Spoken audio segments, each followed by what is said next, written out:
Hello, Miss Loads. My name is Tara. I know that you run the We Believe in You Facebook group, but I'm kind of on the other side of what people would call invisible needs. You see, I have ASD and ADHD, and I'm 44 years old, and find it hell to find any kind of resource or help concerning my needs and issues, thus face barriers in which needs to be addressed. Now, what I notice in 8 years of research in trying to find help in the northern regions is that anything south of Edmonton, like Calgary and south, they have what I need. But unfortunately, I am not about to ask my husband, who works government, to up and quit his job just for sake to supply me with what I need because he is the main breadwinner. If he makes more than what he makes now, by next year I will have no age and no medical. That means that I am stuck in a position for which, well, let's just say, lack of better words, is very depressing. Now, I have many ideas that could help people like me, but in other means, I need people like you to stand up with me because your issues are just in similar to my own, where they are invisible issues and they are pretty much ignored by the mainstream of majority, for which I wish to break down the barriers and open up new programming based on age, health, need, ability, and cognitive ability. For these areas for which all high function needs, yours, mine, it doesn't matter, can be addressed. And if I would also like to open up the doors on PDD funding, for which vocational programs like Peak Vocational in Lethbridge, which I'm from, can be opened to all those like us. Because what PDD funding did for me was not only open up my ability to educate and help people in both in caregiving, but also in education, in knowing what I have. You see, I was fully diagnosed by the time I was 39 with ADHD and autism. For the last 8 years, I have suffered with social anxiety disorder, which is comorbid due to the fact I had no resources for 8 years and have very little now. What I get, because I am grandfathered into PDD, is, well, let's just say, as much as they are a wonderful company, is HCA staff, which are ill-equipped and ill-educated towards people with high-function needs like mine, or better yet, like yours. Now, what I wish to see is programming put in place where high-function needs that are over the age of 18 and not as apparent as, say, like those that are in wheelchairs, like not really seen. They're invisible and thus need educated staff in order to see what you see and understand that aspect. And for this, we all need to stand together as a community and not only advocate for PDD to open up its doors and get that resource running for all, not just you, not just me.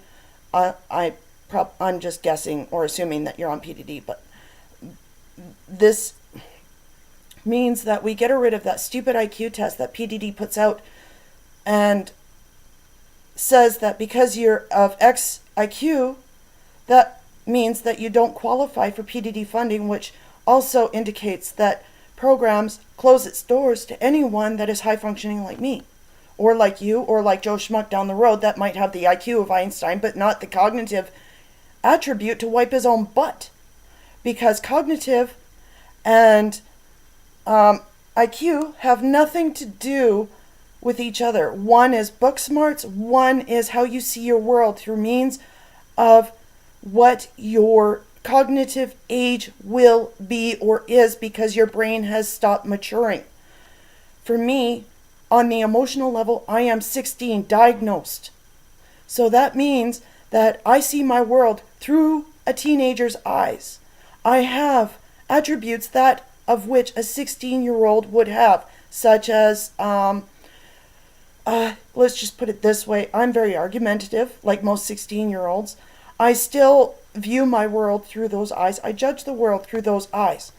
That means that how I look at things differs from that of an average 44-year-old woman. That is my age, by the way. Therefore, vocational programming comes in and helps you in the areas for which you are weak or need help in.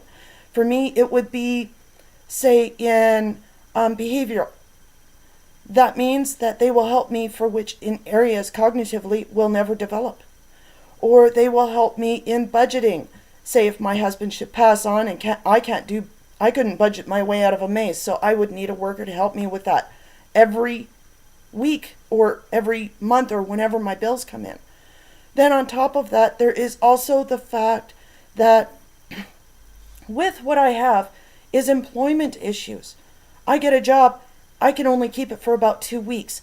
And then because of lack of understanding, lack of education, lack of everything to do with what I have, you may face this as well, where they let you go because you have a sudden attack or you have a meltdown. In my case, it's a meltdown or a shutdown where you cannot function. It's like an absolute horror of a huge monster or black thing coming straight at you, Mach 10, and all you can do is ride the wave. Your behavioral issues, because I am mentally 16, cognitively or emotionally, if you want to put it in layman's terms, I have no control on how I feel or what age my mental cognitive attributes are at. They will be that for the rest of my life.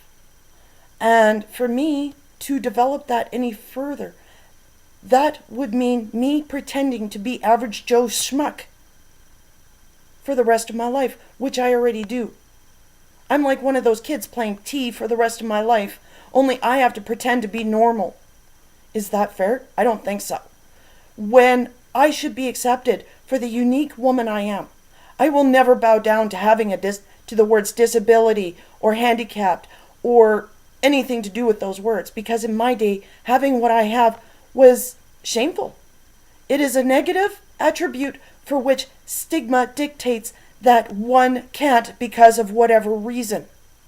When I know for fact that I am better and can do more, but I have certain issues for which bring in barriers or makes me unique. I don't consider what I have as a barrier. Society considers it as a barrier. They make it a barrier by not educating each other or letting me talk or listening to me. They make it a barrier because of lack of education by thinking the word disability means that you can't, when fact is, I drive. I live independently.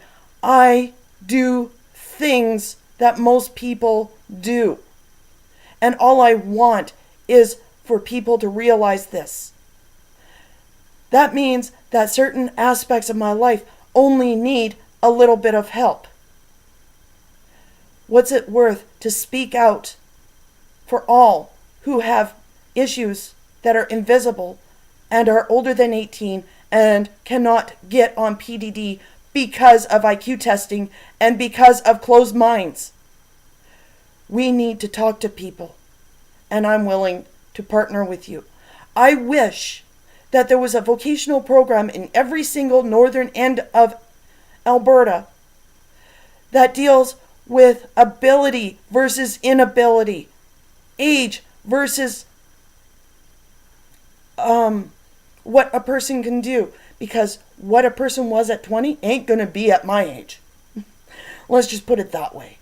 My experience in caregiving dictates that given the age, given the health, given the ability, you mix in mental health and or disability or cognitive issues like mine.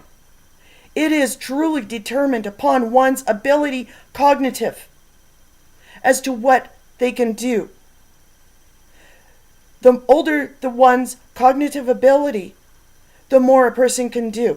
That means that if you have the cognitive assets of, say, of 10, therefore you're stuck doing cleaning or community work, volunteering at a dog shelter, or taking labels off of bottles. I am better than that. I know I can advocate. I know if I was taught correctly that I would make for one hell of a coach for someone coming into this world as an adult by teaching them life skills. I may not be able to teach banking, but there's more to a household than banking. With it should come communication aspects, skills aspects within both home and environmental, such as out in the community. Because we all need to adapt, but be allowed to be ourselves. Everyone expects everyone's little tuchus to fit in these pretty little square boxes. Unfortunately, my tuchus is round. And these days, at my age, I have more middle-aged spread than a bottle of jam. So let's work together and bring this community together. Because what one resource that deals in disability can bring to a community? And work with each other as a community versus a cutthroat society for which one is told that they have to bring in X amount of customers in order to satisfy a certain need. You know what? Not all disabilities are seen, and we both know this. Let's stand together as a united front and come up with ideas so that we together can educate people on both mental health and invisible issues like ASD, ADHD, fetal alcohol spectrum disorder. There are invisible issues and spectrums in every disability, and people need to know this. Not everyone has seen issues. And by looking at you, you are in the same sinking boat as most of those on my end of the spectrum. Help us stand together. Also, take a look under Tarra Shipman on YouTube under self-advocacy, because I have videos there containing not only my dream, but wanting a louder voice. I've been in a one-woman marching band trying to advocate for people like us. Most of those that are in my world can't fight because they have been knocked down too many times by bureaucratic idiots who think they know better, and all they know is a flippin' book. What I know is life. And life has handed me a hard deal. And I'm pretty sure it's handed you a hard deal as well.